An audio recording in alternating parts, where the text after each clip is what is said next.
అంటే 2019 ఎన్నికల్లో కాంగ్రెస్ పార్టీని మొదటి స్థానంలో నిలపగల సత్తా ధైర్యం మీకు ఉందంటారా? ఇప్పుడు 100% 2019లో కాంగ్రెస్ పార్టీ రాష్ట్రంలో అధికారంలోకి వస్తూ ఉంది. ఆ వచ్చే అధికారం కూడా ప్రజల కోసమే వస్తూ ఉంది. ప్రజా ప్రభుత్వం ఏర్పాటు చేయబోతా ఉన్నాం. పీపుల్స్ గవర్నమెంట్ని కాంగ్రెస్ పార్టీ ఏర్పాటు చేయబోతా ఉంది. ఆ పీపుల్స్ గవర్నమెంట్ ద్వారా మేము ఏదైతే ఆశించి తెలంగాణ రాష్ట్రం ఇచ్చామో, ఆనాడు ఈ రాష్ట్రంలో ఉన్నటువంటి విద్యార్థులు కానీ, ప్రజా సంఘాల వాళ్ళు కానీ, బలహీన వర్గాలు కానీ, ఇక్కడ ఉన్నటువంటి రైతులు కానీ, ఉద్యోగస్తులు కానీ ఏదైతే కోరుకున్నారో తెలంగాణ నుంచి, ఆ అంశాలన్నింటినీ కూడా 2019 ప్రభుత్వం వాళ్ళ ఆశలు నెరవేరుస్తుంది.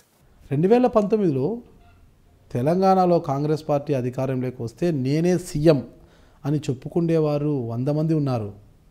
ఇక అందరూ సీఎంలు అయితే పార్టీ బలోపేతానికి పనిచేసే కార్యకర్త ఎవరు?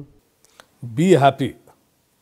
కాంగ్రెస్ పార్టీలో దాదాపు కనీసం 100 మంది దాకా చీఫ్ మినిస్టర్ మెటల్తో, అంటే అంత కెపాసిటీతో ఉన్న నాయకులు ఉన్నందుకు మీరు సంతోషించండి.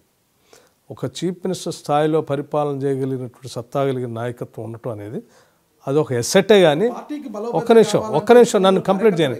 అది ఒక ఎస్సెటే కానీ డిస్క్వాలిఫికేషన్ కాదు, పొరపాటు. అంతిమంగా ఎవరిని ముఖ్యమంత్రి చేస్తారు అనేది పార్టీ అధిష్టానం నిర్ణయం చేస్తుంది. వాళ్ళు ముఖ్యమంత్రిగా కూర్చొని పార్టీ సిద్ధాంతాలని, భావజాలాన్ని అమలు చేసుకుంటూ పోతారు. ఇక్కడ వ్యక్తుల చుట్టూ తిరగదు, భావజాలం చుట్టూ తిరుగుతూ ఉంటుంది పరిపాలన. కాంగ్రెస్ పార్టీ ఐడియాలజీ చుట్టూ పరిపాలన తిరుగుతూ ఉంటుంది. So be happy, you have more capable leaders in the Congress party. It is an asset to the Congress party. మీరు అదే అంటున్నాను, ముఖ్యమంత్రి అవుతారు గాల్లో తేలిపోతారు అని అనుకునేటువంటి ఆలోచన తప్పది.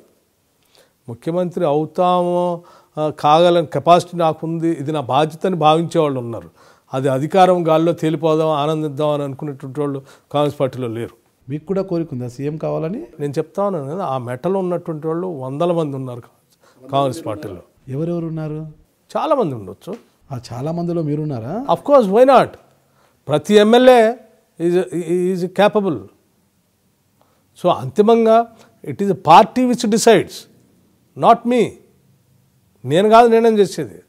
ఒకనాటి సీఎంలు అంటే కిరణ్ కుమార్ రెడ్డి గారు కావచ్చు, రోషయ్య గారు కావచ్చు, వారితో ప్రస్తుతం మీకు ఈ మాట మంతి పరిచయాలు ఎలా ఉన్నాయంటారు?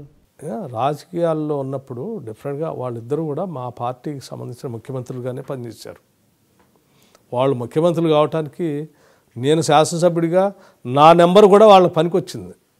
వాళ్ళు ముఖ్యమంత్రి కావాలంటే నేను ఎమ్మెల్యేగా గెలిచి ఉంటేనే కదా వాళ్ళు అయింది. You got my point. So కాబట్టి మా ఎమ్మెల్యేలు అందరితో కూడా బాగానే ఉంటారు, వాళ్ళతో కూడా మేము బాగానే ఉంటాం. రాష్ట్రం విడిపోయింది కదా, ఇప్పుడు ఎలా ఉంది పరిస్థితి? బాగానే మాట్లాడుకుంటున్నారా?